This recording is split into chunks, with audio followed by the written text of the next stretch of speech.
So, good evening, everybody, and welcome to this new episode of MindSpace with Professor Dr. Aseem Parekh.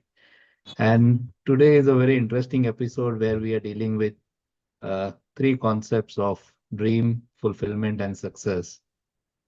Of course, as orthopedic surgeons, we focus on perfecting our techniques, delivering patient care, advancing medical knowledge. But behind scene, many of us are also chasing our dreams, feeling the fulfillment, the success, the milestones, personal goals, lot of societal contributions. So we are going to talk about all these points with my mentor and my professor, Dr. Aseem Parekh. It's a privilege to have him with us. He has mentored countless students like me and many more, and has achieved success in the career as an orthopedic surgeon and also as a mentor. So together we are just going to pursue this journey of talking about dreams, success, and fulfillment. So let's begin with dreams, sir. So how do you define a dream? I'm sure you must have experienced that our dreams change over a period of time and grow with us. When we are younger, our dreams are different. As we grow older, the dreams change. And we identify with our dreams at every stage. So let me hear from you your perception of dream. And yes, sir, over to you. Yes, Ashok, thank you for having me. It's after a longish interval, and it's lovely to be back. Uh, See, dreams by their very nature are ethereal. Dreams by their very nature are ephemeral. Means a dream is something which you cannot catch, you cannot hold on to. That way it is ethereal and it is ephemeral. Every dream is ephemeral because if you do not do something with the dream, it vanishes. Uh, Precious things have this tendency to vanish. Most of them vanish, in my experience, because of not having given enough attention to, not having treated them with the attention and respect which they deserve. Dreams are just one under the category of special thing. What makes dreams special? Dreams are figment of imagination. So dreams have their basis, genesis in the mind. It's very difficult to dream with eyes open. So most times the dreams which come to us during our sleep. It is a scientific fact that when an individual is asleep, it is not so much the conscious mind which is in action. There's time enough for the conscious mind to act when one is allegedly awake. So everything which has been pushed back down as possibly undesirable, possibly impossible, possibly unavailable, is lying in the subconscious. During sleep and the different cycles therein, the subconscious manifests as thoughts. And these are, in essence, what our dreams are. Dreams gain importance simply because they deal with issues, items, concepts, which ordinarily one might not think about when one is allegedly conscious. This is the second time I've said allegedly because a number of people sleepwalk through their lives.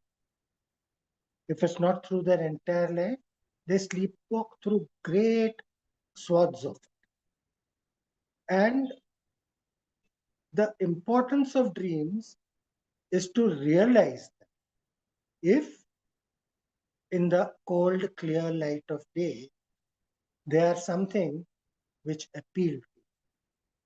There is another type of dream which is popularly called the nightmare.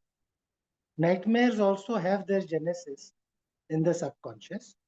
They are unpleasant to dream through or to nightmare through, but even they serve a definite purpose because they bring us, in a manner of speaking, face to face with all the uglier things which we may not have faced or which we are unwilling to face. Today we shall explore the world of pleasant dreams. A pleasant dream, for the most part, is something which all of us have seen somebody sleeping, and occasionally there's a smile on their face, which comes and stays or comes and goes. It is reasonable to believe that that person is experiencing what we would call a pleasant. In our lives, that which is pleasant is that which is attractive, that which is desirable, that which is many times unattainable to us. When we remember these dreams, we analyze them not so much for the construct of the dream, but the essential concept. And if it remains appealing, and if it is possible to do something about that dream, it is within one's power to at least make an attempt. It is difficult to dream with one's eyes open. But in meditation, people have a state of mind which is conducive to producing a dream-like state. Meditation also deals with a certain type of focus. So the dreams therein are usually clearer and better remembered than the dreams of sleep. So a dream is something which is otherworldly in our usual sense of the world we inhabit when we are awake, when we are conscious, and when we are not truly awake. Because when we are awake and conscious, there is a tendency to see things through tinted glasses. The tint could be prejudice, the tint could be fear, the tint could be insecurity. All these kind of tints keep us away ordinarily from realizing what we have pushed into the subconscious as not possible, not achievable. And therefore, there's a tendency not to think about these issues or items when one is awake. So when there is a dream, the first thing one has to ask oneself is, if I wish to pursue it and make this dream a reality, first, is my ability going to be strong enough a propellant for my ambition? Because with dreams, the imagination is fired and ambition is fired. Ambition aside, how does one make a dream a reality? That which is desirable, that which you want, that which is truly attainable if you put your back into it. So, as you mentioned, dreams are different when one is a child, when one is an adolescent, when one is an angry young man or an angry young lady. You're out to get things. Dreams and the nature of dreams will change according to, at that phase in life, what has been excluded from the conscious. Dreams give us an opportunity to look at these, examine them, find out their desirability, and then during consciousness, wakefulness, take whatever ability we have, take whatever will we have, and transform them into reality. So that is, in short, not a definition of dreams, but a description of what a dream is like, how it takes genesis, and what possibly one could do with it. Now, like, I know many others have done nothing with their dreams. Dreams are pleasant till they last, and the moment there is an attempt by the individual to transform that into reality, the hurdles, the impediments, they start coming up. And the will is smashed. It's like the horse which falls at the first fence in a race. And there it goes. That dream is destroyed. Occasionally, in another frame of mind, one could approach the same dream, the same thought, the same issue, the same construct, the same concept, and do something with it. That will depend entirely on individual ability, individual will, and how much power the person is going to bring to himself or herself to put into, the energy to put into, the focus to put into, to make that dream a reality. A lot of so-called ambitions do start at dreams, but not all dreams are necessarily made into individual life ambitions.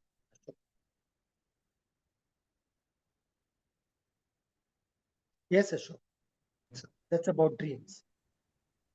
So you are in a way equating dreams to in some way part of goals also. Certainly, because our goals come from our dreams. Our goals come from our thoughts. Some of these thoughts are thoughts which are conscious in wakefulness, and some thoughts present themselves as dreams. See, they are thoughts occurring in a different manner. Not very much is understood, and what little is understood about how this really takes place is the subject of even now heated debate. We know a lot about sleep, but we know very little about the genesis of dreams, except that it does occur and where it occurs from. So, a goal would be set necessarily out of one's ideas, one's thoughts, one's likes, one's ambition, or the irresistible attraction of something that comes up as a dream, which one is then committed to making a reality. So that when you say, do I equate dreams with goals? Yes. I do not equate them with goals. It is more that most definable goals, which are different from most of the goals, like obtaining a first class, obtaining a second class, obtaining a rank. It's different from these goals. It is a goal which sets an individual somewhat apart from the humdrum race which everybody is. So Martin Luther has famously said, he started his speech with, I have a dream. And look what that man did with it and what the people he influenced it.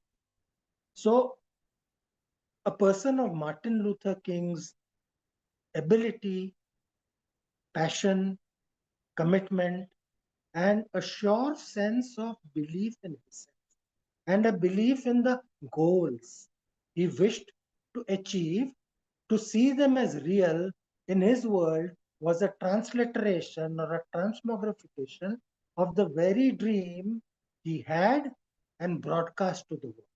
So, to that extent, the dream and the goal are interlinked.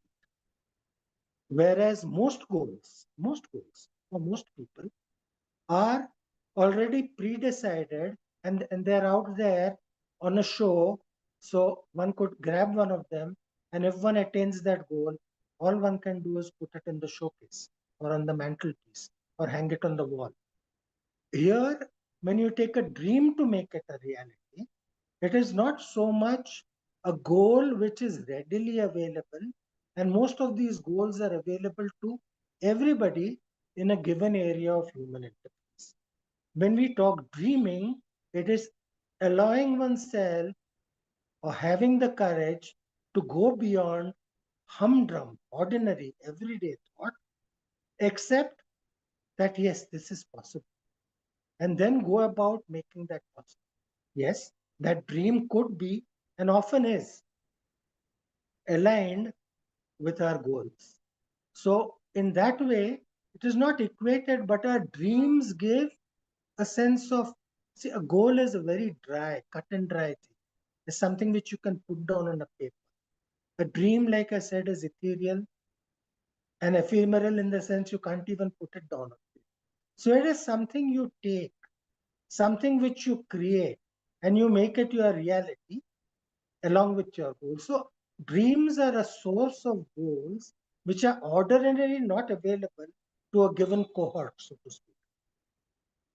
It's not ordinarily available to a given cohort. And as I was speaking about Martin Luther King, the only way to inspire anybody, the only way to inspire anybody, or the most effective way to inspire anybody is to demonstrate to people their own dreams in a way which they cannot. The best teachers have this technique, have learned this technique. This technique has shown up in their lives. And any teacher who's able to demonstrate how your dream is going to pan out in reality will be the appropriate teacher for you. I don't see the best teacher. At some stage, we've talked about teachers, gurus, seekers. So it is just to hold up a mirror and show a person how that dream can be translated into reality. And that reality would involve a goal. Because everybody is a teacher, but everybody has not established within themselves that particular rare talent which goes into making a superior teacher, a designated teacher, I'll say even a guru. So when we shift, the dreams are in darkness. Guru means from darkness to light, the one who takes you. So dreams are dreamt in darkness, in a manner of speaking. Those dreams which are illuminated into reality, they are the ones which make one's own, for that individual person, that life worthwhile, that life fulfilling, that life has a purpose then. People who are acting out their dreams in reality, always, if you observe them, they are more passionate about what they've set out to do. They are more committed to what they've set out. They are more, they manage to get things done because they are more powerful in that one particular domain. So there you have goals, and there you have where the individual goal came from. Right. So you could make that relation, or not equate, but that is the equation between a dream and a goal. Yes. That's absolutely beautiful, sir. In fact, I've heard Osho saying in one of his videos about how the subconscious and the unconscious mind portray our goals, our inherent goals and potentials as dreams to us. So probably in that sense, it's very similar. Osho has also written many lovely books. One of them is, see, there are different methodologies in which one of the books is, what he taught and his disciples, to speak, his followers, uh, experienced is in a book called From Sex to Superconsciousness. So we put the sex aside because that was Osho's way uh, of giving a vehicle in which the journey would be facilitated. But all dreams, once achieved, bring about a sense of fulfillment, and that is one way of achieving, no matter for how short a time. When a goal is achieved, showcase mental peace. When a dream is realized, it is for that period of time when the realization is there. I have realized my dream. There is a joy where everything is clear, And for that brief period, for most people, it's a very brief period, super consciousness is achieved. So following one's dreams, aligned with goals, is a very real way to achieve super consciousness. These people do not require any kind of spiritual vehicle. Our whole concept of karma yogi comes from this. See, there are yogis, and one of the yogi categories is karma yogi. So, a karma yogi is one who has set his goal, who is inspired either by the teacher, usually by the teacher, and almost always from a dream. The major events which take place, the major gifts which we have today, they are formed by creating something which was not once there. And that is the beauty of all creation. See, to create something, you have to start from nothing. If you start from something, you're just changing something. It is not a new creation. It is not a new creation. So that joy, that fulfillment, that immense sublime state of creation coming from nothing is what comes from realizing one's dreams. Because in effect, something which is ethereal and ephemeral is nothing. You can't pin it down. You can't put it on data, but you know it is there. You know it is there. It is in the nothingness. So when you create from a dream, somebody set up the Empire State. Somebody set up brilliant bridges. We celebrated National Engineers Day. MK set up that beautiful dam and the Vrindavan garden. It exists only because he had a dream. Yes.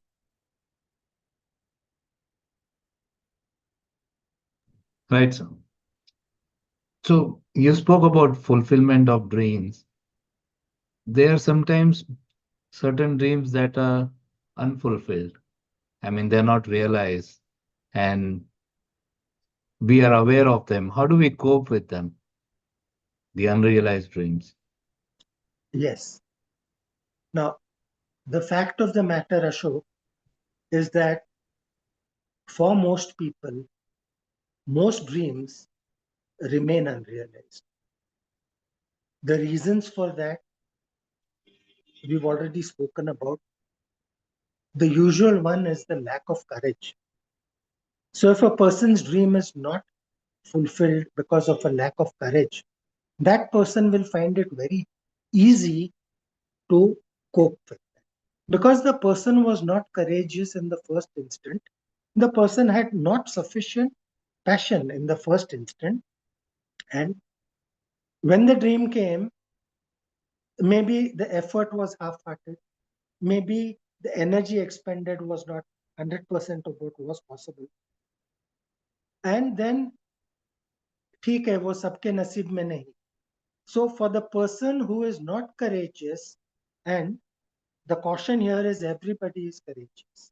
The difficulty is for most people, they repress their courage, they repress self-expression, they fail to make their dreams a reality only because they are so stunted emotionally.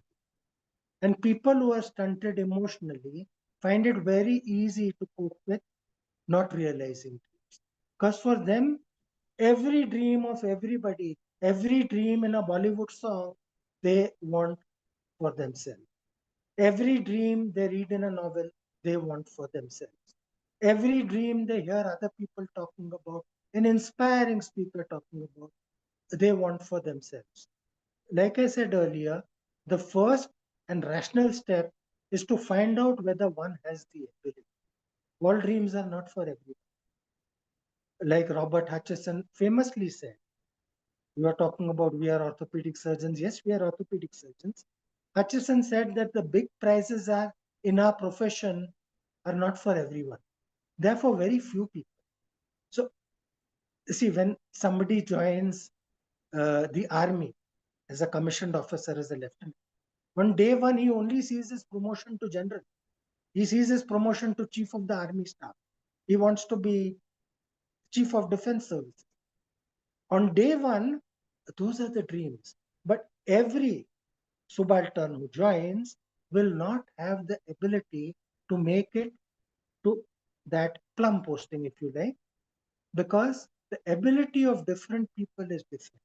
So the one who is able to allow his or her courage to come to the surface, to express themselves, and then see, all of us are differently able. So we need to examine our ability and then set a realistic. So a person who sets an unrealistic dream will find it very easy to cope with. And the reason for the easy coping is immediately वो सबके लिए नहीं, वो नसीब में नहीं था, let's try something.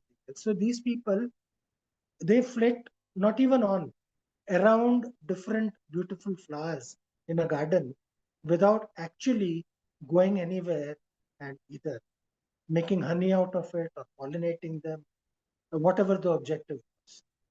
So the person who is courageous, the person who is determined, the person who has started with, I will do this, there is no all else. I will do this. For that person, occasionally, yes, there is fate, there is destiny, notwithstanding the famous quote, which is खुदी को कर बुलंद इतना कि हर तकदीर पहले खुदा बंदे से खुद पूछे बता तेरी रजा क्या है. But with a realistic assessment of the ability, there is fate, there is destiny, and these are manifest as life circumstances. It is not possible for everybody to overcome those circumstances, those hurdles, because a lot of these hurdles and impediments are built into what we commonly call the system. Now, the system is very strong. To break through the system, everybody's ability is not equal to that. So these are the people, some people get broken when they cannot achieve or cannot realize a particular. These are the people who passionately believe not only in the dream, its worthiness, and they have assessed themselves and they've put their all into it, and then have failed to make it a reality. These are the people who get broken in life. These are the people who get burnt out in life. I'm not saying these situations are permanent because ordinarily, usually, a person like this would reassess. Like that Ghazni, wasn't it? He came some 1 dozen Yes. times and he was pushed back out of the Northwest. And every time he came back stronger with the lessons he has. Now, that is anecdote, it is also history. So, I'll quote Sinatra to you. I do this quite a lot. Every time I find myself flat on my face, I just pick myself up and get back in the race. That's life.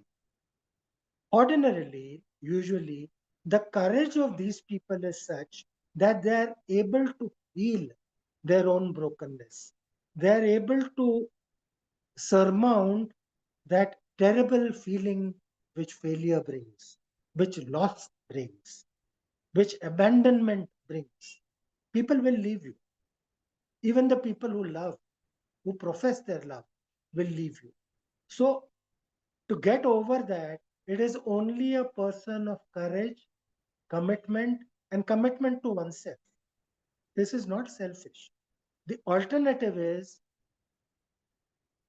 to go down the road to perdition.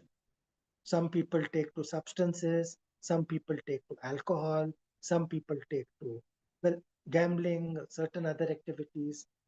These are the people, uh, an examination of history, old or recent, say there is one category of people who keep on having dreams and keep on failing to realize those dreams. There's another category who fall down like Sinatra and they get up no matter what it takes, how much time it takes, whatever effort it takes, and go back either to the same dream or likely it will be an enhanced dream. It will be a more embellished dream. And another category of people who give up with just the first failure. And then they go along the way of Bhedchal, which they never belong there. But that is where support is essential. Now, support is not automatically going to be there. What a person has to do is put pride aside and seek support, ask for support. The world is full of wonderful people. They're just waiting to be asked, ask and you shall receive. And build oneself up again, get one's act together, so to speak, and go back down the same path, although in a slightly altered way, that frustrated one the first. So this is about coping with dreams. It is very easy. For the so-called ordinary person, it is immaterial. They keep dreaming. They keep dreaming. For what the world sees as super achievers or accomplished people, they fall into the category which I spoke about. It's not that they were never frustrated. Oh, they were frustrated. They were frustrated. They were broken. But they get back in. And invariably they achieve.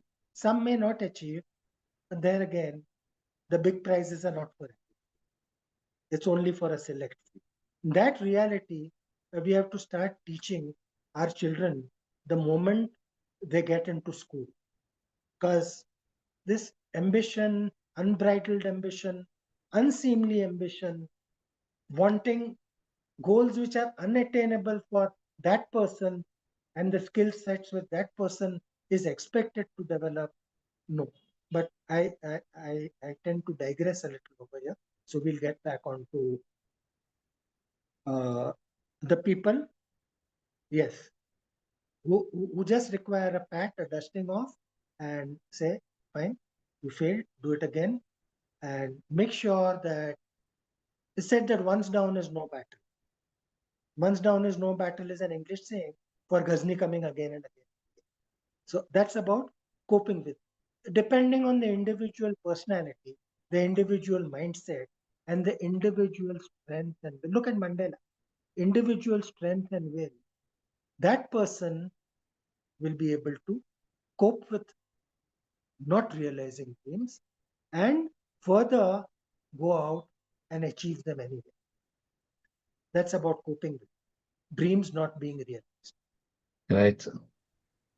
Since the new series is called A Life Less Ordinary, I think we should also delve into your experiences with your own dreams in your life and some lessons learned which you can share with us. Right.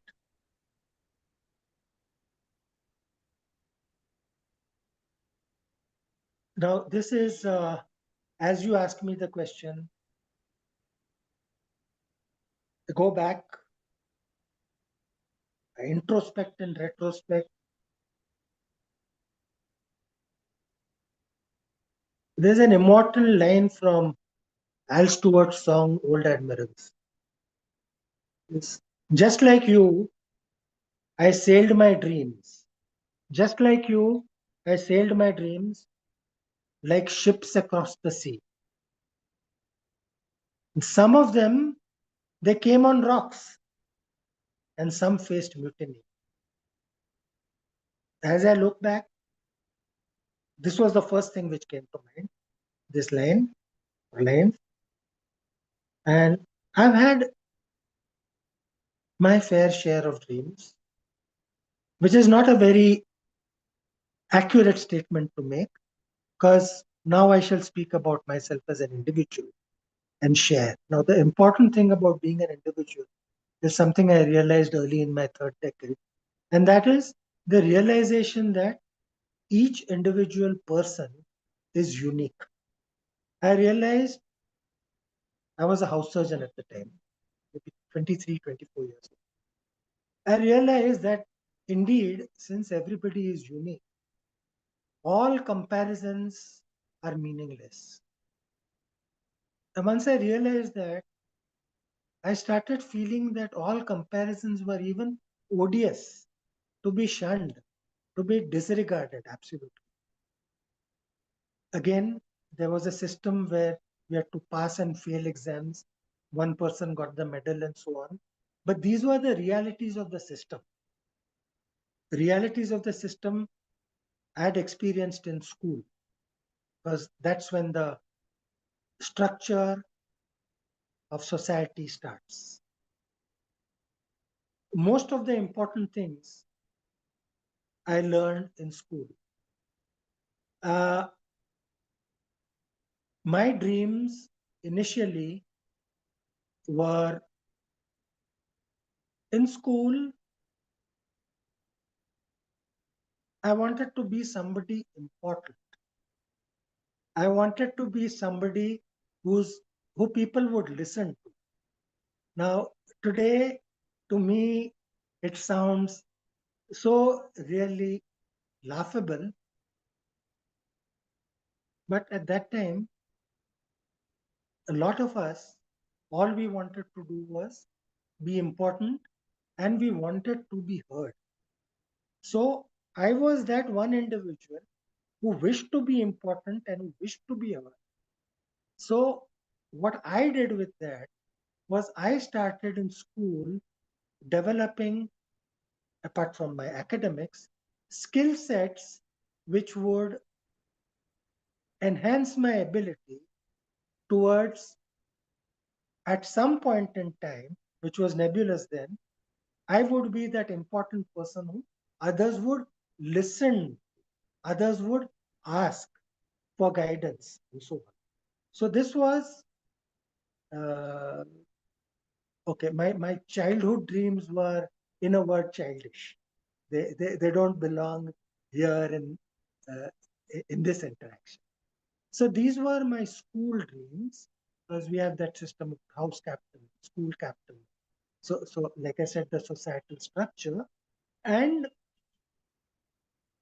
at that time, the importance of being careful while dealing with other people, being considerate while dealing with other people, and being kind were the realizations which came into being in my life, even when I was in school.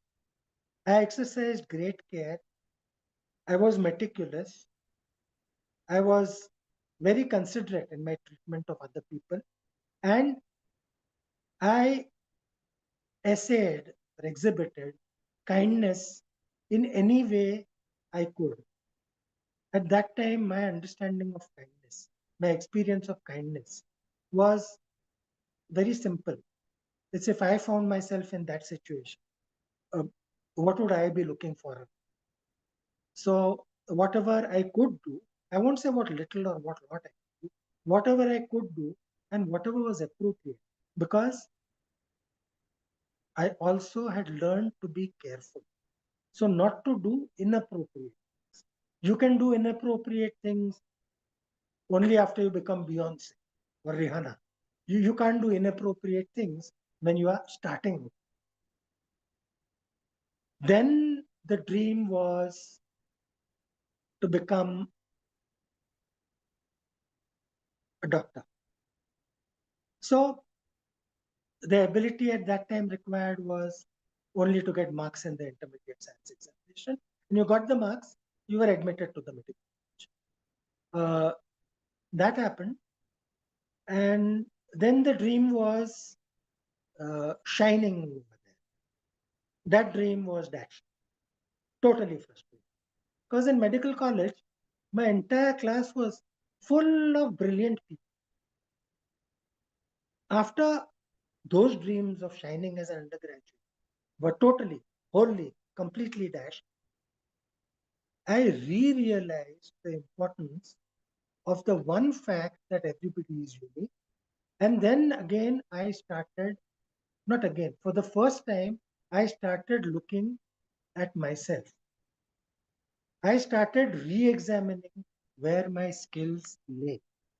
I started re examining what was available for me to polish those skills so I could realize my next dream, which was to be an orthopedic surgeon and, most importantly, to care for my patients in a way that came from within, so to speak.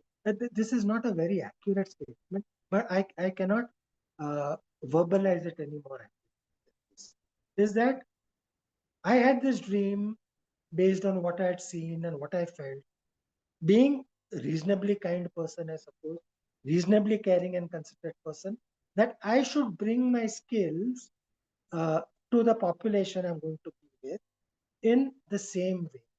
So those years also went in uh, and enhanced what I told you earlier, an enhancement of my first school dreams of being a caring, considerate person who is important. Around that time, I learned the importance of it is nice to be important, but it is more important.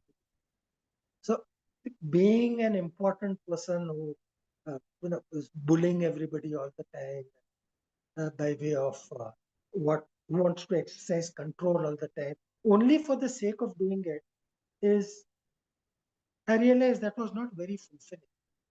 It was not at all fulfilling because the people around me, the immediate environment around me became very dry. It became lifeless. And I realized that if I'm going to live, I've got to let everything around me.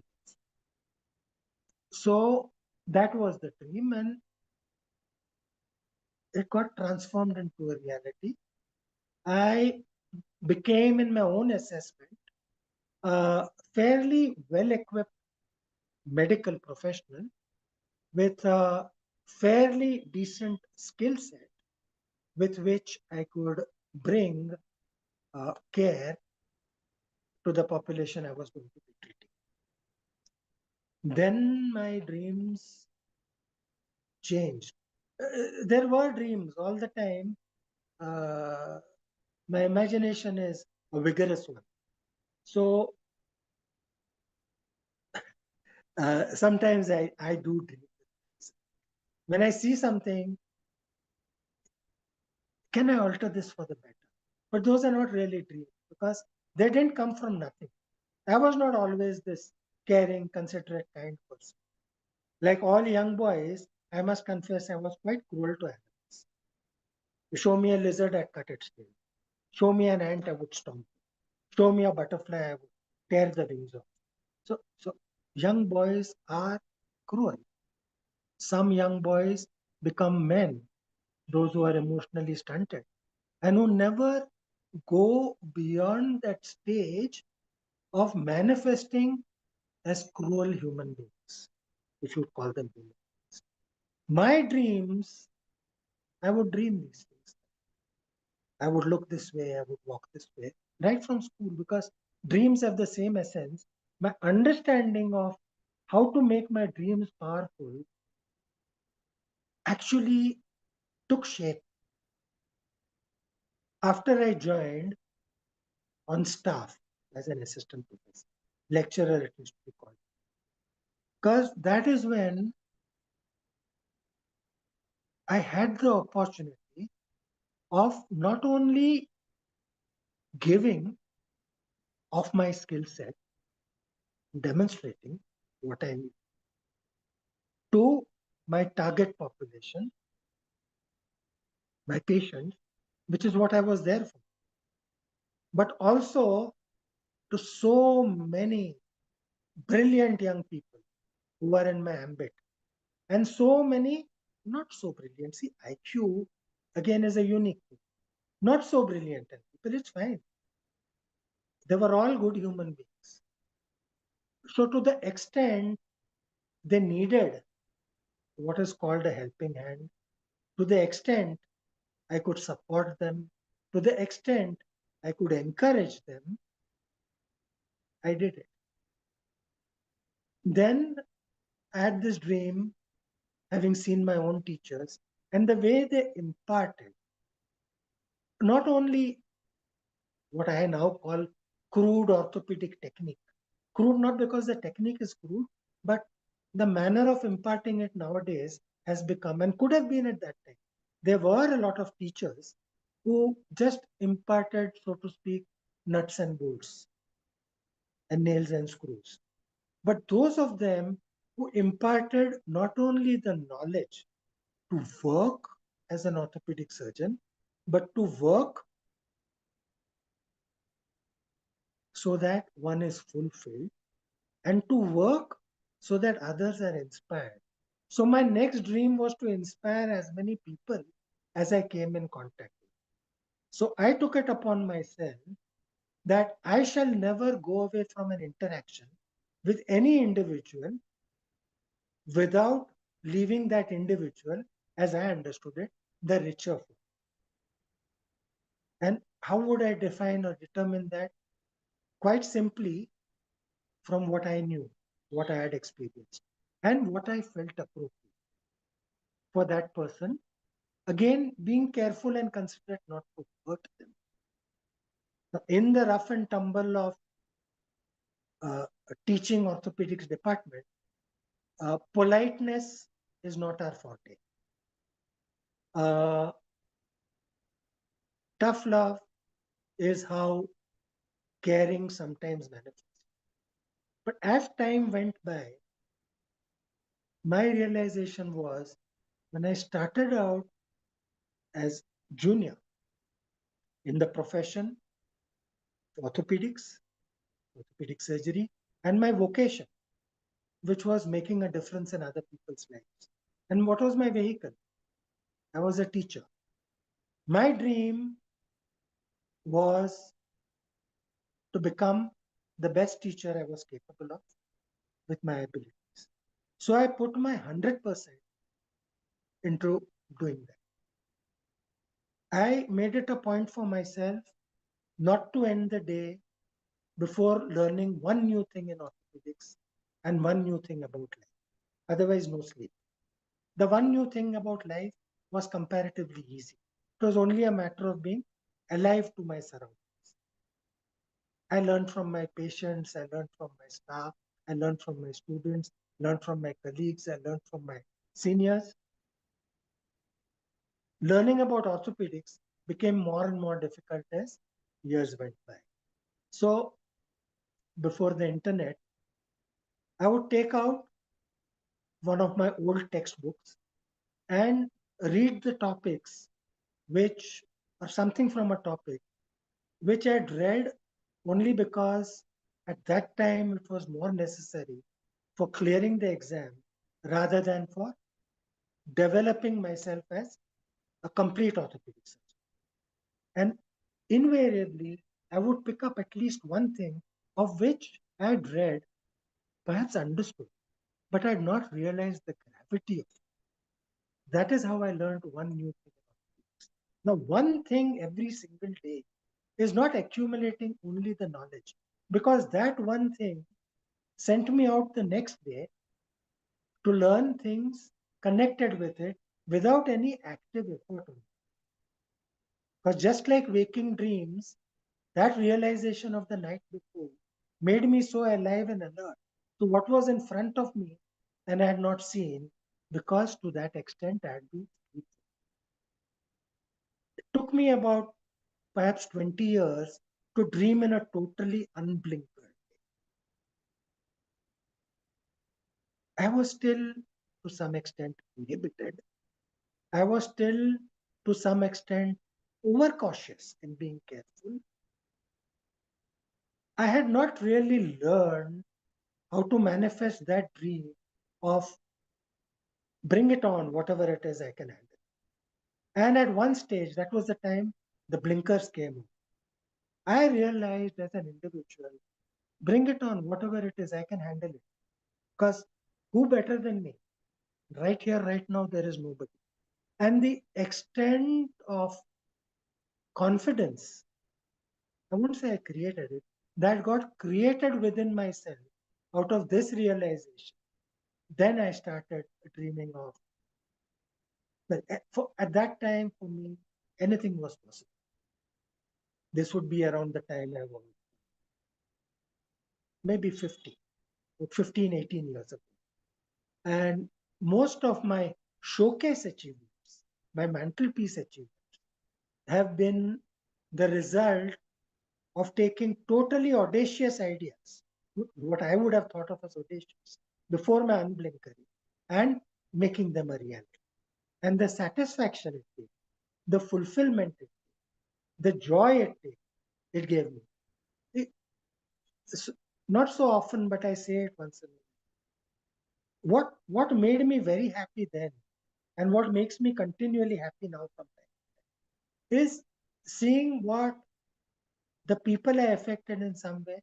For a large part, it was my students, because I'm still able to follow what they are doing. It makes me so happy because I knew exactly how they were. I knew exactly, well, I knew pretty well where their talents lie. And all I did with them, apart from orthopedics, was to make them into more enabled people. And I see that all around me. And, and that is joy enough. That is joy enough.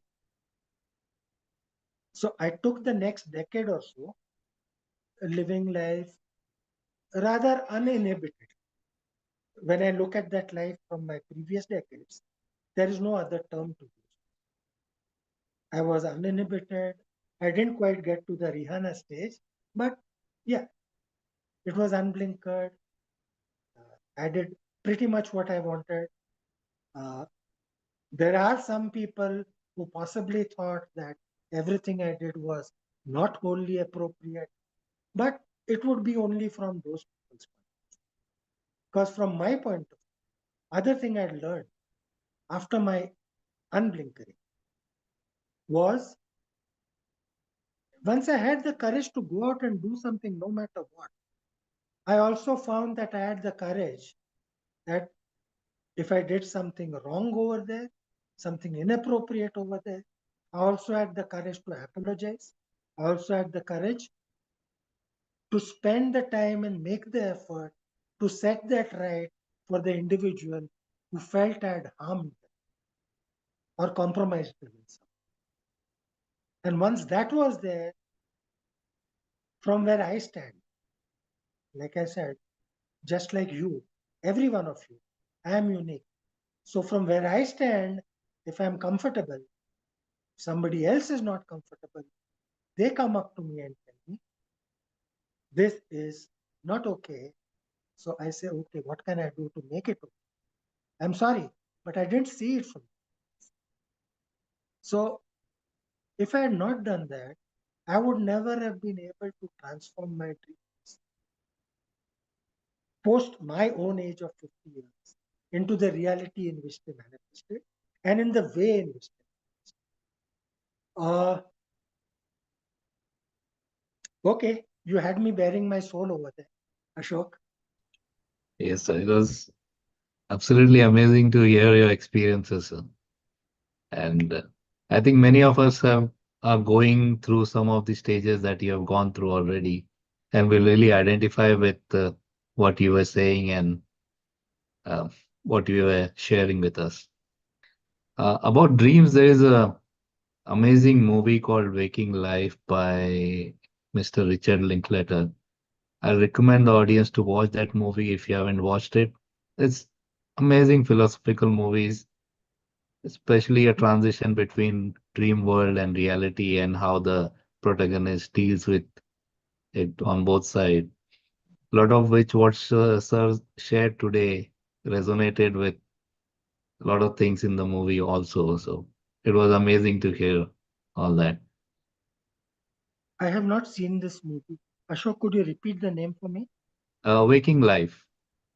Waking Life? Yes. Okay, thank you. I'll share the video with you. Please, yes. Sure. I think we set out to talk about three different entities of dream, success, and fulfillment, but we got so engrossed into and went into depth of dreams that it's almost 1 hour past our time. And I didn't realize that. yes, sir. I think it will be unfair to the other two concepts to if we start speaking right away now. I think we should, Perhaps we could do it another time. yes, sir, we should cover it in the next episode and cover it in as detail as we covered the dreams part. Right. Because Certainly. Be a yes, pleasure. yes, sir. So I think there are a lot of important points shared, and especially the point where you shared your own life experiences, sir. I think that gives a lot of introspection to many people, and I'm sure they will introspect on this. So thank you very much, and thank you very much for joining and sharing, and we'll see you very soon for the next episode, sir. Thank you, Ashok. Thank you very much.